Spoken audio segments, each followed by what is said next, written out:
muda.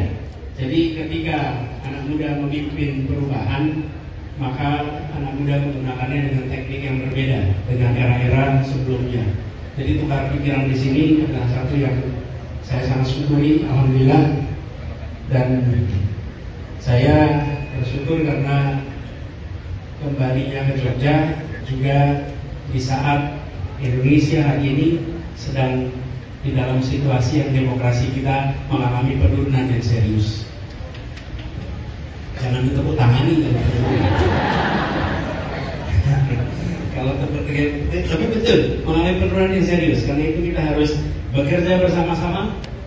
Ini 25 tahun sejak reformasi, dan yang bekerja paling depan ketika reformasi adalah mahasiswa. Maka yang harus menjaga dan menguatkan demokrasi hari ini adalah juga mahasiswa yang hari ini. Jadi ini PR kita sama-sama. Terima kasih buat semuanya. Nanti kita berdiskusi sama-sama. Saya berharap kita lebih banyak tukar pikiran, kita lebih banyak berdiskusi, dan sambil saya ingin belajar juga dari teman-teman, terutama yang sudah aktif di dalam pergerakan perubahan selama ini. Gitu ya kira ya, sebagai pengantar ya. Fakultas Ekonomi, bukan Fakultas Psikologi. Jadi saya Fakultas Psikologi, istri saya saya Fakultas Ekonomi, istri saya Fakultas Ekonomi. Jadi kalau ditanya warungnya mana, Bonbin. Oke, tapi jawab ya netizen. Satu itu, tapi beberapa sebetulnya. Beberapa coba ya, lagi mas. Ketika udah kuliah Bonbin. Bonbin. Tapi saya di sini itu bukan karena kuliah saja. Rumah saya memang di sini. Rumah saya di Karangkuning. Jadi SD saya di Sekip sini tuh. Fakultas Pertanian ke Sidoarjo. Ya, sebelah baratnya kira-kira 100 meter itu ada SD. Itu SD saya. Jadi masa kecil saya di sini. Nah, kalau makanan ketika saya sekolah, saya mampirnya gudeg Bu Ahmad di Selokan Mataram. Favorit saya juga mas. Jadi saya sering mampir ke situ, beli gudeg untuk dibawa ke sekolah untuk makan ketika sekolah. Jadi ngebekel, tapi ngebekelnya gudeg. Gitu. Tadi sempat mampir ke SGPC, tapi kelihatan SGPC udah nggak terlalu populer ya di generasi teman-teman sekarang. Kurang ya? SGPC di Selokan Mataram. Tahu nggak? Kalau nggak tahu kelewatan. Mahal ya? Masa sih? Dulu itu waktu saya lagi kuliah, nih, SGPC tepatnya di samping Gedung Pusat. Satu ketika, zaman kami kuliah, ada seorang alumni yang bayarnya 5 juta rupiah. Rupanya ketika dulu kuliah, dia sering nggak bayar. Jadi dia makan tapi nggak ngaku. Makan 2 ngaku 1, makan ketiga ngaku 2. Nah, terus dia merasa punya hutang, dan ketika sudah jadi seseorang, dia kembali ke kampus, bayar makan SGPC-nya 5 juta rupiah. Waktu itu 5 juta tuh banyak sekali, karena dolarnya cuma 2.500. Jadi bayangkan 5 juta itu berapa dolar jadi kira-kira? Halo? Ayo, fakultas nih. Berapa? 2.000. Nah, 2.000 dolar kalau sekarang berapa? 30 juta. 30 juta, 15.000 sekarang. Ya, jadi kebayangkan dia ngasih uangnya agak banyak di masa itu. Jadi itulah tempat-tempat kita sering makan masa itu. Dan sama di sini ada nasi kucing depan Panti Rapi sini. Gak tahu masih ada apa enggak sini. Nah, Mas Adis, masih mungkin menjadi mahasiswa UGM nih. Kilas balik lagi, kita flashback gitu. Kekuasaan yang jelas-jelas tidak memberikan kesempatan untuk mengkritik. Karena itu seringkali gerakan mahasiswa menggalang kekuatan dengan berbagai tema, sesekali tema domestik, sesekali tema internasional. Tema internasional itu biasanya dibolehkan, tema domestik biasanya dilarang. Nah, banyak sekali tema internasional itu tanpa kita sadari menjadi latihan menggerakkan massa. Karena kalau mengumpulkan begitu banyak untuk tema domestik, belum tentu semua orang berani. Tapi ketika tema internasional, banyak yang datang. Nah, pada masa itu kita berhadapan dengan kekuatan yang pada waktu itu masih mayoritas angkatan bersenjata, bukan polisi, tapi angkatan bersenjata. Jadi kalau demo di sini biasanya menjaga adalah dari TNI, bukan dari polisi. Nah, kami di sini mencoba untuk bagaimana membuat gerakan mahasiswa itu juga populer di kalangan mahasiswa. Karena banyak pada waktu itu yang juga merasa skeptis, buat apa terlibat. Nah, kita mencoba dengan ada misalnya penelitian tata niaga cengkeh. Pada waktu itu cengkeh dikuasai oleh BPPC. BPPC waktu itu dikuasai oleh sekelompok orang yang dekat dengan kekuasaan. Nah, kita membuat penelitian. Dari penelitian itu melibatkan banyak sekali mahasiswa-mahasiswa yang tidak biasanya aktivis. Tapi karena mereka ikut dalam penelitian tata niaga cengkeh, pelan-pelan mereka menjadi mahasiswa yang aktivis, yang peduli untuk membela dan melawan ketimpangan-ketimpangan atau hal-hal yang melenceng. Jadi itu adalah salah satu contoh gerakan yang dilakukan di era 90-an. Tapi satu hal yang pasti yang menarik, bahwa di masa itu teman-teman yang aktif di gerakan mahasiswa, terutama di Gajah Mada, itu menjadi inspirasi bagi mahasiswa di tempat-tempat lain. Di kampus ini banyak sekali generasi pertama yang baru kuliah, dan banyak sekali pejuang-pejuang mahasiswa yang berangkat dengan semangat yang luar biasa, karena mereka adalah generasi pertama yang ingin Indonesia lebih baik. Nah, dari Gajah Mada ini sering menular ke kampus-kampus lain di berbagai tempat, baik yang di Jogja maupun yang di luar Jogja. Jadi saya berharap mudah-mudahan Jogja terus menjadi sumber inspirasi buat gerakan mahasiswa. Khusus yang harus ditanggung. Selain itu juga Anda punya ruang yang kosong untuk diisi bebas. Bukan pemegang senjata, bukan pemegang kuasa ekonomi, bukan pemegang kuasa intelektual. Jadi ada kebebasan untuk bergerak. Jadi karena itulah kenapa anak-anak muda menjadi kunci. Lalu ada yang menarik ini, anak-anak muda ini gelisah kalau melihat situasi kanan kirinya tidak nyaman. Dan di era digital ini, saya melihat aktivisme anak-anak muda ini luar biasa.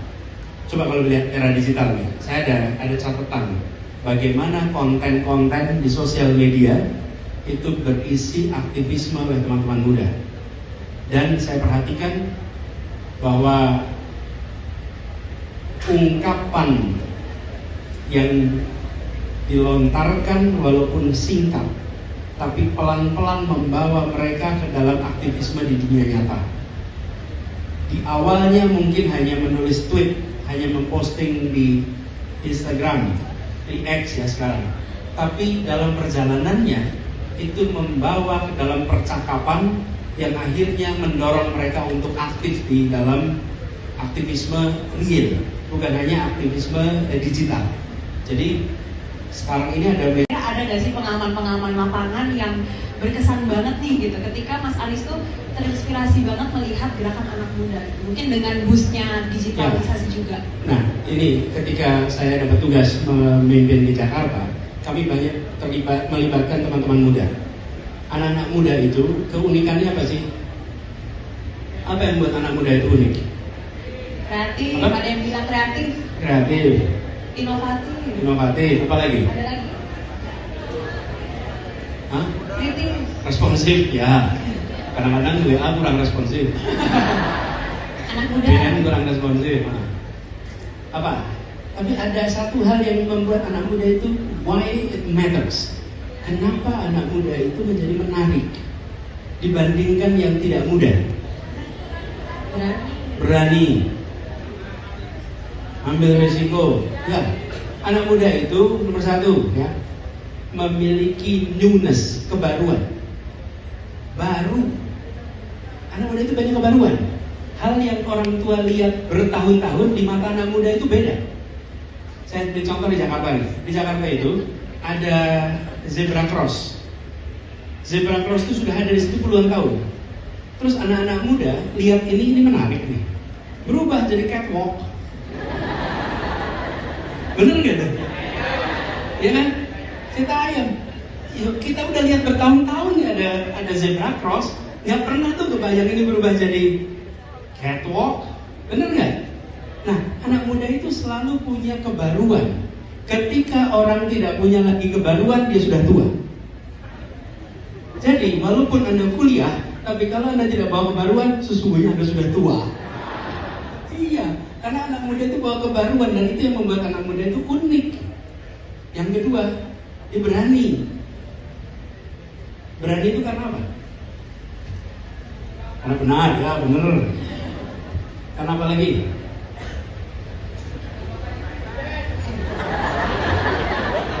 Diulang mas.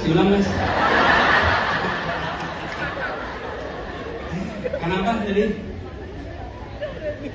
Saya mau ulangin tapi pakai mikrofon saya, repot ya nanti. Ya, karena bapaknya punya kuasa ya. Tapi jangan gitu, oke? Berani karena benar. Kenapa lagi? Ya berani itu karena bernyali. Oke? Yang kedua, berani karena tidak tahu risiko. Benar nggak? Iya. Jadi karena masih muda, maka pemahaman atas risiko menjadi lebih sedikit, sehingga lebih berani daripada yang paham semua risiko. Karena itu anak-anak muda bawa kebaruan, bawa keberanian, dan justru karena kepolosannya, sering disebut ketidaktahuannya, maka dia berani mengungkapkan hal-hal yang oleh generasi sebelumnya tidak berani diungkapkan. Karena itu jadilah anak muda yang pemberani, yang membawa keberanian untuk mendorong pembaruan. Ya. Jadi, nah itu yang unik dari anak muda. Karena itu saya melihat kalau teman-teman muda, ya harus selalu bawa keberanian. Inilah yang unik. Jadi saya pun beberapa kali sempat bilang, Anda disebut muda karena bawa kebaruan, dan Anda bicarakan masa depannya. Tapi kalau tidak bawa kebaruan, maka Anda sudah tua. Itu kira-kira. Mudah-mudahan jawab ya. Ya, luar biasa. Nah, Mas Anies, sebenarnya seberapa penting sih anak muda itu untuk mengetahui resiko? Maksudnya, apakah lebih baik mereka mengetahui resiko tersebut supaya bisa membuat semacam calculated risk gitu ya, atau lebih baik mereka memang supaya nyalinya semakin kencang tidak tahu resiko sama sekali atau tidak mengukur resiko? Teman-teman muda bisa mengungkapkan karena tidak punya beban. Anda tidak punya konsekuensi lebih baru untuk anak-anak muda. Karena itulah kenapa saya percaya bahwa kepemimpinan anak muda di era ini akan berbeda dengan pimpinan anak muda di era sebelumnya. Sama satu lagi, daya organisasinya itu dahsyat anak muda sekarang ini. Ketersambungannya luar biasa. Saya beri contoh saja peristiwa MK kemarin. MK itu memang keputusannya unik. Saya sebagai salah satu yang mengikuti merasakan. Jadi bagaimana MK memutuskan hari Selasa, hari Rabunya Badan Legislatif mau menganulir, kan? Lalu hari Kamisnya terjadi demo yang besar. Ada persiapan berapa lama demonya? Coba berapa lama? 24 jam. 24 jam. Yang datang dari mana-mana. Jumlahnya banyak sekali. Itu kenapa terjadi? Punya kepedulian. Ada aktivisme yang menggunakan istilah saya tadi, demokrasi dalam genggaman tangannya. Kemudian ada kemauan untuk bertindak, bukan hanya kemauan untuk menekan tombol-tombol di sini. Dan kemudian semua bergerak. Nah, saya rasa ini menggambarkan ke depan dari peristiwa itu, bahwa anak-anak muda mampu mengorganisir diri dalam waktu yang cepat dan tak perlu saling berkenalan, tapi mereka memiliki kesamaan ide, gagasan, dan kepedulian, dan mereka memiliki daya dobrak yang luar biasa yang kemarin kita rasakan sama-sama menyelamatkan konstitusi kita.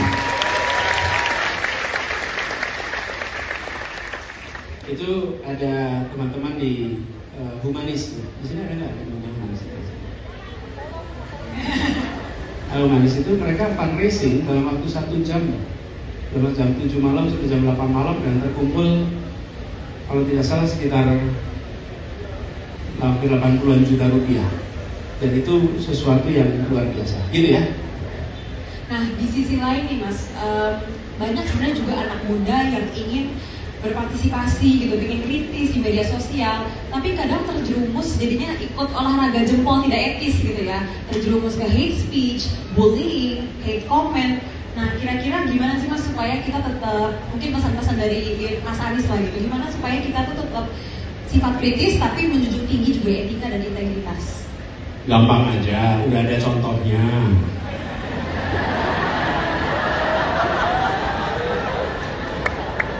Jangan ditiru, nanti Anda akan dapat masalah di kemudian hari. Betul nggak? Iya. Jadi gunakan ini dengan bertanggung jawab. Kalau hari ini Anda ngatain apa saja di sini, apalagi lupa password, ya, Anda akan menghadapi masalah yang luar biasa nanti. Benar nggak? Tapi kalau yang Anda tulis di sini adalah gagasan, yang Anda tulis di sini adalah pikiran ke depan, kepedulian. Sampai kapanpun Anda tidak pernah takut untuk direview atas apa yang semua Anda tulis hari ini.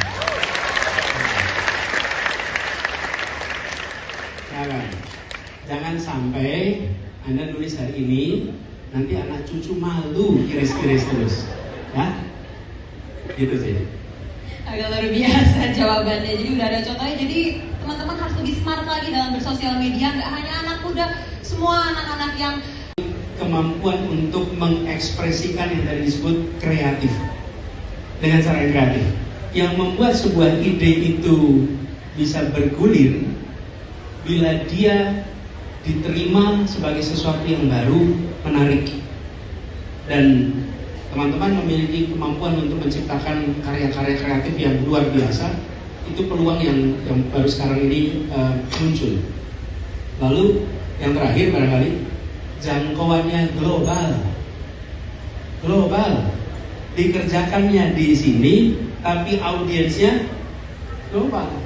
Loh, itu angka Garuda Biru itu jadi perhatian dunia, bukan? Ada apa di Indonesia sehingga muncul darurat demokrasi, betul tidak? Ini global, sehingga kita sering menyaksikan di negara lain terjadi peristiwa apa kita tahu. Nah, jadi teman-teman, yang saya melihat ada berapa itu? 8 hal yang unik dari feature gerakan muda digital hari ini. Itu opportunity, itu adalah kesempatan, ada di genggaman teman-teman semua. Yang dibutuhkan adalah duit, kerjakan, lakukan, bukan duit uang, do it, ya, just do it, gitu. Iklannya Nike itu, ya kan? Anda kerjakan aja, action, lalu insya Allah itu akan menjadi sebuah daya dobrak untuk perubahan Indonesia, gitu. Saya kepongan sekali lagi untuk Mas Anies. Penting banget message terakhirnya ya. Jadi harus do it, dan kalau kata